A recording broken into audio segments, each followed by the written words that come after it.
ಎಲ್ರಿಗೂ ನಮಸ್ಕಾರ. ಇವತ್ತಿನ ರೆಸಿಪಿನಲ್ಲಿ ಹಳೆ ಕಾಲದ ಅಡುಗೆ ಅಂತಲೇ ಹೇಳ್ಬೋದು. ಖಾರದ ಪುಡಿ ಗೊಜ್ಜು ಅಂತ ತುಂಬ ಚೆನ್ನಾಗಿರುತ್ತೆ. ಒಂದ್ಸಲಿ ಟೇಸ್ಟ್ ಮಾಡಿ ನೋಡಿ. ನಾನಿಲ್ಲಿ ಒಂದು ಬೌಲ್ ಇಟ್ಕೊಂಡಿದ್ದೀನಿ. ಬೌಲ್ಗೆ ಖಾರಕ್ಕೆ ಎಷ್ಟು ಬೇಕೋ ಅಷ್ಟು ಅಚ್ಚ ಖಾರದ ಪುಡಿ ಹಾಕ್ಕೊತಾ ಇದ್ದೀನಿ. ನಾನಿಲ್ಲಿ 1.5 ಸ್ಪೂನ್ ಹಾಕ್ಕೊತಾ ಇದ್ದೀನಿ. ಆ 1.5 ಸ್ಪೂನ್ ಖಾರದ ಪುಡಿಗೆ ಅರ್ಧ ಹೋಳು ನಿಂಬೆಹಣ್ಣಿನ ರಸ. ನೀವು ಹುಳಿ ಎಷ್ಟಾದರೂ ಹಿಂಡ್ಕೊಳ್ಳಿ, ಕ್ವಾಂಟಿಟಿ ಮೇಲೆ ನೀವು ಡಿಪೆಂಡ್ ಆಗುತ್ತೆ. ಜಾಸ್ತಿ ಜನ ಇದ್ದರೆ ಜಾಸ್ತಿ ಮಾಡ್ಕೋಬೋದು. ನಾನಿಲ್ಲಿ ಒಂದಿಬ್ಬರಿಗೋಸ್ಕರ 1.5 ಸ್ಪೂನಷ್ಟು ಖಾರದ ಪುಡಿ, ಒಂದು ಅರ್ಧ ನಿಂಬೆಹಣ್ಣಿನ ರಸ ಹಾಕ್ಕೊಂಡಿದ್ದೀನಿ. ಇದನ್ನು ಕಲಸಿ ಒಂದು 10 ನಿಮಿಷ ಇದರಲ್ಲೇ ನೆನೆಯಕ್ಕೆ ಬಿಟ್ಬಿಡೋಣ. ಅದಕ್ಕೊಂದು ಒಳ್ಳೆ ಒಗ್ಗರಣೆಗೆ ಒಂದು 2 ಸ್ಪೂನಷ್ಟು ಎಣ್ಣೆ ಸೇರಿಸ್ಕೊತಾ ಇದ್ದೀನಿ.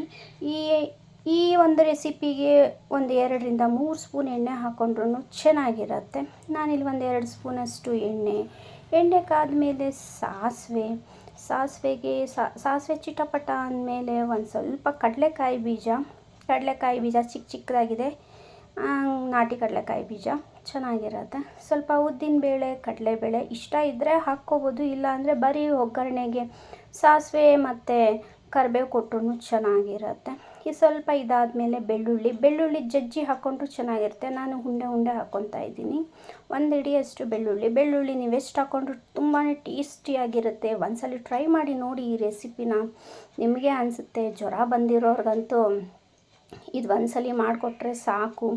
ಸ್ವಲ್ಪ ಅದು ಚೆನ್ನಾಗಿ ಫ್ರೈ ಮಾಡ್ಕೊಂಡ್ಮೇಲೆ ನಾವೇನು ಕಲಸಿಟ್ಕೊಂಡಿದ್ದೀವಿ ಖಾರದ ಪುಡಿಗೆ ಅದನ್ನು ಈ ಒಗ್ಗರಣೆ ಹಾಕ್ಕೊಂಡು ಸ್ವಲ್ಪ ಉಪ್ಪು ಹಾಕಿ ಚೆನ್ನಾಗಿ ಮಿಕ್ಸ್ ಮಾಡ್ಕೊಳ್ಳೋಣ.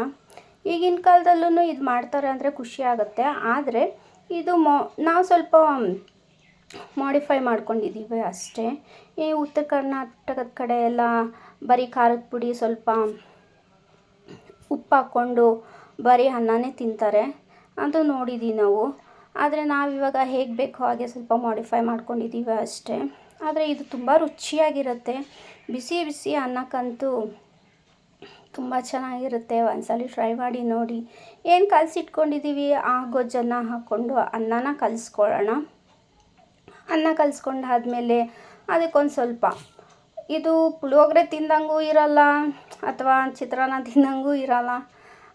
ಇದೇ ಒಂಥರ ತುಂಬ ಟೇಸ್ಟ್ ಚೆನ್ನಾಗಿರುತ್ತೆ. ಬಾಯಿ ಕೆಟ್ಟೋರ್ಗಂತೂ ಅಥವಾ ಬರೀ ಅನ್ನ ಸಾರು ತಿಂದವ್ರಿಗಂತೂ ಇದು ತುಂಬ ಚೆನ್ನಾಗಿರುತ್ತೆ. ಅದಕ್ಕೆ ಸ್ವಲ್ಪ ನಾನು ಈರುಳ್ಳಿ, ಕೊತ್ತಂಬರಿ ಹಾಕ್ಕೊಂಡು ಟೇಸ್ಟ್ ಮಾಡಿ ನೋಡಿ, ಕಮೆಂಟ್ ಮಾಡಿ. ಇಷ್ಟ ಆದರೆ ಲೈಕ್ ಮಾಡಿ, ಶೇರ್ ಮಾಡಿ, ಕಮೆಂಟ್ ಮಾಡಿ. ಮತ್ತಷ್ಟು ಈಸಿ ರೆಸಿಪೀಸ್ಗೆ ನನ್ನ ಚಾನಲ್ನ ಸಬ್ಸ್ಕ್ರೈಬ್ ಮಾಡ್ಕೊಳ್ಳಿ.